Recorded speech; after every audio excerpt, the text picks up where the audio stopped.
'cause that lantern vanished ages ago. Townies blamed it on the young'uns up to no good, but nobody knew for sure.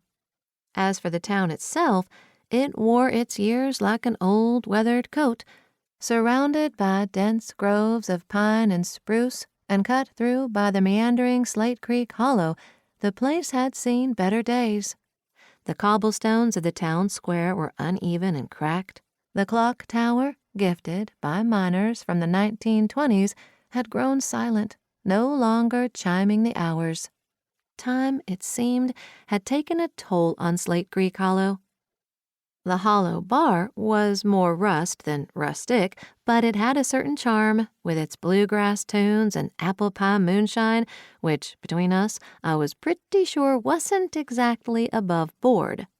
The Pike Memorial Library, with its moss-covered walls, whispered of the town's glory days and perhaps of secrets yet unearthed. Granny Mabel's bakery, however, remained a beacon. Despite the town's hard times, Granny Mabel still spun tales of yesteryears and served the best cinnamon rolls this side of the Mississippi. Lastly, there was the Slate Creek Inn. The floors creaked, possibly complaining about the decades they'd endured, and its windows offered views of the fog-kissed Appalachians. It'd be easy to think of Slate Creek Hollow as the setting for some feel-good Hallmark movie, but in reality, it bore the scars of a community grappling with hardships, holding on to memories of prosperity long gone. It was far from idyllic, but it was real, and for now, it was home.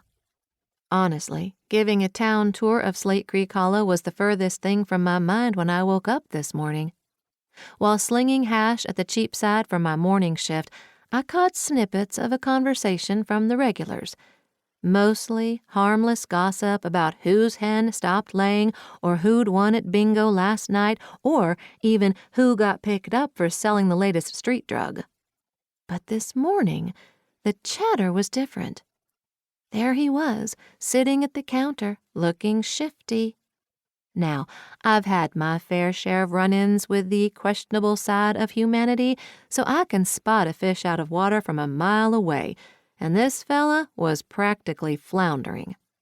He was trying too hard to look nonchalant, nursing his coffee and glancing around like he was waiting for a sign. So there I was, refilling his mug, trying to catch snippets of his hushed phone conversation and piecing together the puzzle. I mean, sure, he could have just been another weary traveler. But in Slate Creek Hollow, where every day feels like a rerun of the last, Mr. Shifty Eyes was shaping up to be the most exciting thing to happen in a long while. While I was refilling Mr. Shifty Eyes' mug, I caught wind of something that froze me mid-pour.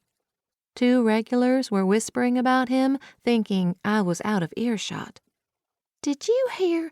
He's got that puppy ring going on," said one, eyes darting over to the man. "Out of that rusty van of his?" replied the other, disgust evident in her tone. I'd been mixed up in some shady dealings in my day, but never, ever involving animals. The very idea twisted my insides. This man was trafficking puppies? I watched him, my mind racing. Every little thing he did, from the way he nervously sipped his coffee to how he avoided direct eye contact, now seemed sinister. When he tossed some cash on the counter and made his way out, I acted on impulse. Whipping off my apron, I threw it to Earlene, one of the other waitresses. "Cover for me, will ya? Got some personal business to attend to," I said, not waiting for a response. I darted out, praying that my hunch was wrong, but ready to confront whatever lay ahead. That old rusty van wasn't going to drive away without me knowing exactly what or who was inside. That's how I got to the second-hand store. Pulling up discreetly a few cars behind that rust-bucket van, I reached over to the passenger seat, grabbing my pink-rimmed sunglasses. They were flashy and a bit over the top, but they did the trick in shielding my identity, or at least that was the hope. I slid them on, taking a moment to check my reflection in the rear view. He exited his